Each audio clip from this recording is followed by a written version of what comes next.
नमस्कार दोस्तों, स्वागत है आपका अपने YouTube channel Aarush inspire India पर। आज हम बात करेंगे इतिहास के सबसे प्रसिद्ध केस केशवानंद भारती केस, जो 24 अप्रैल 1973 में एक बड़ा ही लैंडमार्क डिसीजन आया था।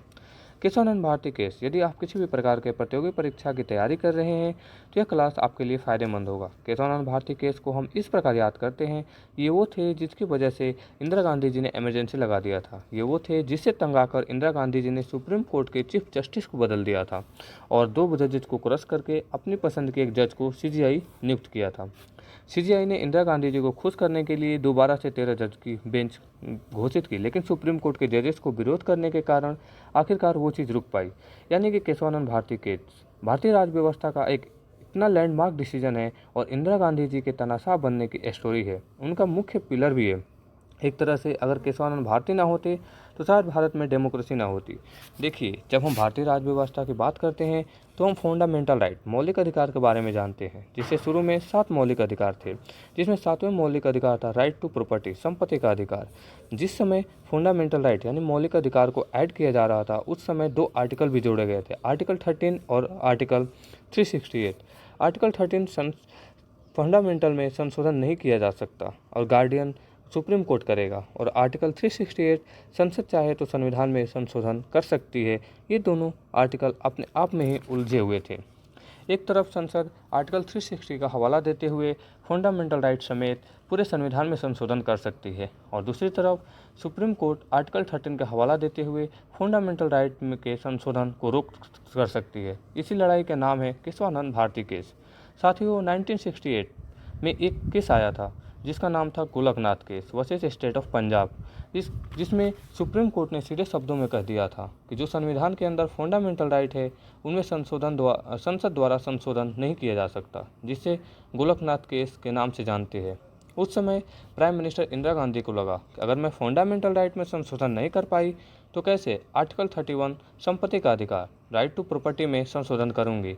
आर्टिकल 31 संपत्ति का अधिकार, इसमें जो व्यक्ति संपत्ति का मालिक है उससे उसकी ज़मीन कोई नहीं छीन सकता। लेकिन जब हमारा देश आज़ाद हुआ उस समय ज़मीन कुछ ही संपन्न लोगों के पास थी, आम आदमी के पास ज़मीन नहीं थी। ऐसी स्थिति में सरकार को लिए यह मजबूरी थी कि जमींदारों से ज़मीन लेकर आम जनों में बांट दिया जाए, क्योंकि यह फंडामेंटल राइट भी था। दोस्तों, कॉन्स्टिट्यूशनल अमेंडमेंट फर्स्ट के तहत अनुच्छेद एंड शेड्यूल 9 जोड़ा गया, जिसमें यह कहा गया यदि ऐसा लगता है केंद्र सरकार को या संसदीय समिति को कि कोई ऐसा कानून हो जिसकी वजह से संपत्ति का अधिकार में कोई संशोधन करना है या उन पर किसी भी प्रकार का प्रश्न सुप्रीम कोर्ट में न खड़ा करना हो, तो उसे शेड्यूल 9 में डाल दिया जाए। शेड्यूल 9 एक प्रकार से फंडामेंटल राइट का कर्टेल करने का बाईपास बनकर आया। इसी का नाम लाभ उठाते हुए बहुत सारे राज्य सरकारों ने फंडामेंटल राइट को कट करने के लिए या फिर संपत्ति को जमींदारों से लेकर जनता में बांटने के लिए कानून बनाने शुरू कर दिए। केरला सरकार ने इसी बीच लैंड रिफॉर्म एक्ट पास किए और ज़मीनों को और मठों को कब्जे में लिया। मठ जिसके महंत थे केशवानंद भारती केस, इनके मठ पर भी सरकार का बुलडोजर चला। ऐसी स्थिति में केशवानंद भारती सुप्रीम कोर्ट पहुंचे और कहे कि आर्टिकल 26 मुझे यह पावर देता है कि मैं अपने धर्म के लिए जो आवश्यक कार्य है वो कर सकूं, और कहे कि मैं मेरे मठ के आर्टिकल 31 से नहीं आर्टिकल 26 से रिलेट करके मैं फंडामेंटल राइट की रक्षा की जाए।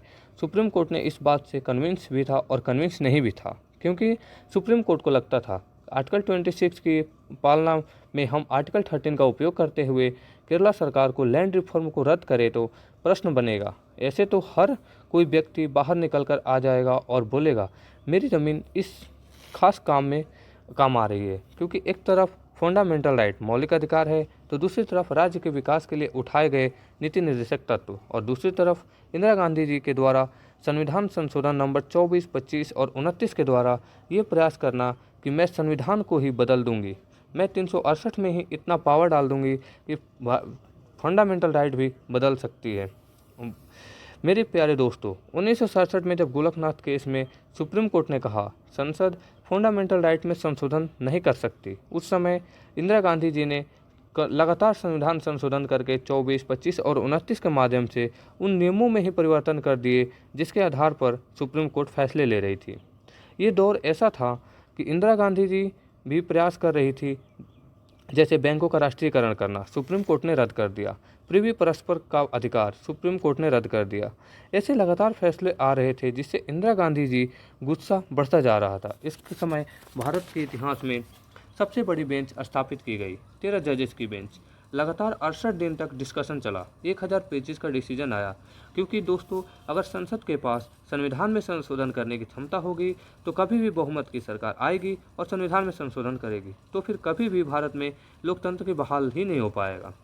और परिणाम निकल कर ये आया कि संविधान में संसद द्वारा संशोधन किया जा सकता है, लेकिन संसद संविधान की मूल संरचना को नहीं बदल सकती। चलिए हम बात करते हैं डॉक्ट्रिन ऑफ बेसिक स्ट्रक्चर, मूल संरचना के बारे में, जिसे हम मूलभूत संरचना भी कहते हैं। जैसे समानता का भाव, भारत के अंदर इक्वालिटी हो, रूल ऑफ लॉ हो, इक्वल बिफोर लॉ हो, ये सब डॉक्ट्रिन ऑफ बेसिक स्ट्रक्चर में डाला गया। इस समय इंदिरा गांधी जी ने 2 जजेस को क्रश करते हुए अपने पसंद के जज को सीजीआई नियुक्त किया और तत्काल प्रभाव से दोबारा 13 जजेस की बेंच बनाई गई। तब जजों ने बायकॉट कर दिया। इस प्रकार से Kesavananda Bharati case landmark decision था। इसी बीच इलाहाबाद हाई कोर्ट ने इंदिरा गांधी जी के चुनाव को ही अवैध घोषित करते हुए तुरंत अवैध